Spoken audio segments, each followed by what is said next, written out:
Rainbow maths சேனலுக்கு எல்லாரையும் அன்போடு வரவேற்கிறேன். நம்ம இன்னைக்கு பார்க்க போகிற கணக்கு 10ஆம் வகுப்பு கணிதத்தில் எடுத்துக்காட்டு 2.9 என்ன கொடுத்துருக்காங்கன்னு பார்ப்பாங்க. 7 × 5 × 3 × 2 + 3 என்பது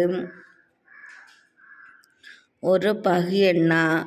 உனது விடையை நியாயப்படுத்துகன்னு கொடுத்துருக்காங்க. ஆம், ஏன்னா கொடுக்கப்பட்ட எண் ஒரு பகு எண்ணாகும்.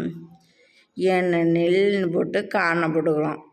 7 × 5 × 3 × 2 + 3. இப்போ 3 மட்டும் வெளில எடுத்துக்கோங்க.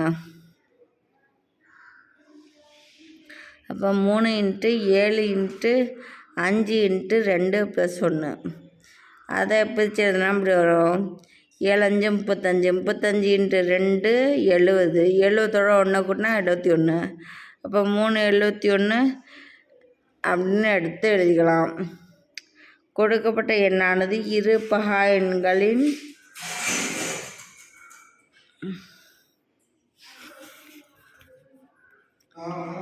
பெருக்கல் பலனாக காரணிப்படுத்தப்படுவதால் அது ஒரு பகு எண்ணாகும். எனக்கு ஏற்கனவே தெரியும், 2 பகா எண்ணோட பெருக்கல் ஒரு பகு எண், அதனால இது ஒரு பகு எண். ரெயின்போ மேத்ஸ் சேனலை சப்ஸ்கிரைப் பண்ணி வச்சுக்கோங்க, பெல்லைக்கான் டச் பண்ணி ஆன்லைன் போட்டு வச்சுக்கோங்க, லைக் பண்ணி தட்டி விடுங்க, கமெண்டில் குட்டுன்னு போடுங்க, உங்கள் தெரிஞ்ச ஃப்ரெண்ட்ஸ் எல்லாருக்கும் ஷேர் பண்ணுங்கள். Thank you friends.